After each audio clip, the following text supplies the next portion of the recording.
بسم اللہ الرحمن الرحیم۔ اس سے اگلا سوال ہے کہ کیا نیچے بیٹھ کر قرآن کو ہاتھ میں پکڑ کر تلاوت کرنا درست ہے جبکہ لوگ کرسی میں یا اونچی جگہ پہ بیٹھے ہوں؟ اس میں دیکھنا چاہیے، دیکھیں کچھ چیز ہے کہ ایک بندے کی ایک ذاتی شغف ہے، اگر آپ سمجھتے ہیں کہ یہ توہین کے یعنی اس زمرے میں آتا ہے تو یہ آپ کا ذاتی شغف ہے، شرعی فتویٰ اس کے اوپر اس لیے نہیں لگے گا، اس طرح دنیا کا نظام نہیں چل سکتا۔ آپ دیکھیں ہمارے گھر کے نچلے پورشن میں الماریاں ہوتی ہیں، ان الماریوں میں قرآن رکھا ہوتا ہے اور اسی کے اوپر والے کمرے میں ہم رہ رہے ہوتے ہیں۔ مثلا میں اب جدھر گھر میں رہ رہا ہوں نا، میرے نیچے صرف قرآن نہیں رکھا ہوا، انجیل بھی رکھی ہوئی ہے، حدیث کی ساری کتابیں سینکڑوں، ایگزیکٹ اس کے اوپر میرا بیڈ ہے، اس شوکیس کے اوپر، تو میں کدھر جاؤں؟ اس طرح دنیا کا نظام نہیں چل سکتا۔ ایگزیکٹ قرآن کے اوپر کوئی نہ رکھے پاؤں یا اس کو اس طریقے سے نہ کر دے، وہ بے حرمتی والا معاملہ ہے۔ باقی میں ادھر بیٹھا ہوں قرآن لے کے، ادھر کو نیچے بیٹھ کے، تو میں اس قرآن کے اوپر نہیں بیٹھا، یہ پاسبل نہیں دنیا میں اس طریقے سے نظام چلانا۔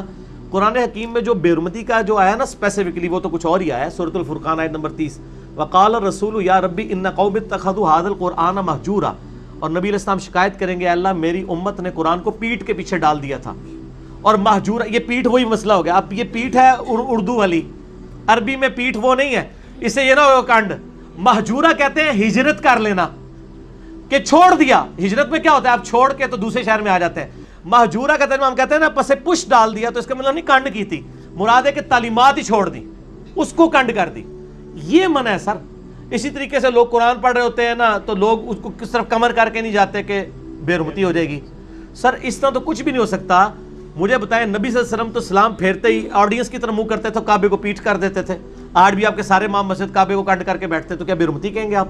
یہ سب پاسبل نہیں ہے، ٹھیک ہو گیا۔ اس طرح اس طرح کچھ کام نہیں چلے گا۔ البتہ قرآن پاک اگر آپ نے ہاتھ میں پکڑا ہوا ہے یا ڈیسک پہ رکھا ہوا ہے، ٹھیک ہے، بالکل درست ہے۔ جھولی میں بھی آپ رکھ سکتے ہیں، کوئی حرج نہیں اس کے اندر، یہ کوئی برمتی والی نہیں۔ تکیے پہ رکھ سکتے ہیں۔ میں آپ کو ایک حدیث سناتا ہوں ابو داؤد کی، نبی صلی اللہ علیہ وآلہ وسلم، پہلے میں آپ سے فتویٰ لے لوں، ہمارے گھروں میں بڑی بوڑھیاں تکیے پہ نہیں بیٹھنے دیتی، کیوں؟ قرآن رکھ کے پڑھا ہے، ٹھیک ہو گیا جی۔ اچھا نہیں، وہ جو ٹوٹ جاتا ہے اور اس کی وجہ سے گردن میں وہ کیا کہتے ہیں بال وہ پڑ جاتا ہے، اس وجہ سے چلے وہ اور بھی باتیں ہوں گی، بہرحال اس میں کہ وہ کہتے ہیں بے حرمتی ہوتی ہے۔ اچھا جی، مان لیا، کیوں کہتے ہیں قرآن رکھ کے پڑھتے ہیں، ٹھیک ہو گیا۔ اب میں آپ کو بتاتا ہوں نبی صلی اللہ علیہ وآلہ وسلم کی اپنی حدیث ابو داؤد کے اندر، رجم کی سزا والے چیپٹر میں، یہودی آپ کو بلواتے ہیں ایک مقدمے کے لیے کہ فیصلہ کریں، تو آپ صلی اللہ علیہ وآلہ وسلم فیصلے کے لیے اس مدرسے میں جاتے ہیں، اس میں الفاظ ہیں یہودیوں کے مدرسے میں، وہاں وہ ایک بڑی سینہ تکیہ پیش کرتے ہیں آپ صلی اللہ علیہ وسلم کو، زمین پہ بیٹھنے لگتے ہیں تو وہ کہتے ہیں سر تکیے پہ آپ بیٹھیں۔ آج بھی عرب کے کلچر میں نیچے گدی رکھی جاتی ہے، تو آپ صلی اللہ علیہ وسلم اس گدی پہ بیٹھ جاتے ہیں۔ آپ ایک ایسے شخص کو اپنے ساتھ لے جاتے ہیں جس کو عبرانی زبان آتی ہوتی ہے تورات پڑھنے کے لیے، تو آپ صلی اللہ علیہ وآلہ وسلم فرماتے ہیں میں تورات سے فیصلہ کروں گا، چونکہ وہ رجم کی سزا سے جان چھڑوانا چاہتے تھے، کوئی امیر کبیر بندہ تھا۔ آپ فرمایا ٹھیک ہے، تورات کو تو مانتے ہو نا۔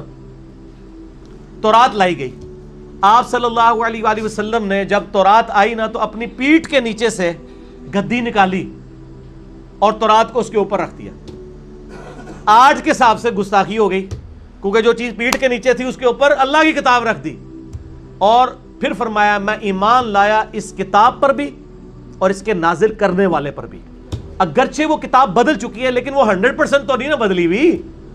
آج بھی نبی علیہ السلام کی جو اس میں بشارتیں ہیں وہ ہم تو نہیں کہیں گے بدلی ہوئی ہیں، اس کے باوجود آپ نے کہا میں اس پر بھی ایمان لایا، اس کو نازل کرنے والے پر۔ پھر آپ نے کہا پڑھو، تو اس نے ہاتھ رکھ لیا جہاں پہ رجم کی سزا تھی، تو ان کا یا رسول اللہ یہ تو ہاتھ رکھ لیا، اٹھایا تو وہی سزا نکلی۔ تو یہ آپ صلی اللہ علیہ وآلہ وسلم نے خود یہ عمل کر کے بتایا، تو اس لیے پاسبل نہیں ہوتا۔ ہم نے کرسیاں بھی رکھی ہیں، جب فالتو بندے ہو جاتے ہیں نا، وہ پھر ہم ان کو آگے لے آتے ہیں، چلے وہ ہاتھ میں پکڑ کے بیٹھ جائیں۔ ہم کہتے ہیں اب آندھا سے ہاتھ والا بھی کام چھوڑ دیں، جس کے پاس موبائل ٹچ سکرین ہے نا، وہ موبائل پکڑ کے بیٹھ جائے، ٹھیک ہے نا۔ باقی یہ کہنا کہ یہ اوپر بیٹھا ہے یہ نیچے بیٹھا ہے، باقی جو سعودیہ کے اندر جو کچھ ہو رہا ہے نا جی، اس میں سعودیہ والوں کا کوئی قصور نہیں ہے۔ سعودیہ میں جتنا اہتمام ہے نا قرآن کی عزت کا، کہیں بھی نہیں ہے، لیکن پبلک جاہل ہے نا، پبلک جوتیوں والی جگہ پہ ساتھ قرآن رکھ دیتی ہے، نعوذ باللہ، یہ تو غلط ہے۔ انہوں نے مسجد کے اندر ہزاروں الماریاں رکھی ہوئی ہیں پیتل کی بنی ہوئی، ان کے آگے باقاعدہ ڈسٹ پروف پلاسٹک لگائے ہوئے ہیں ہر چپے چپے پہ، پھر بھی کوئی سستی کر کے رکھ لے، اس میں سعودیہ کا تو کوئی قصور نہیں ہے، ان تو اہتمام کر دیا نا، ٹھیک ہے. اور ادھر جو کچھ ہو رہا ہے ادھر تو کوئی بھی قصور ماننے کے لیے، ادھر کوئی مزار نہیں جس کے اوپر لوگ سجدے نہ کر رہے ہو. وہ کہتے ہیں یہ جہل عوام کر رہی ہے جی، ادھر بزرگاں دا تے قصور نہیں.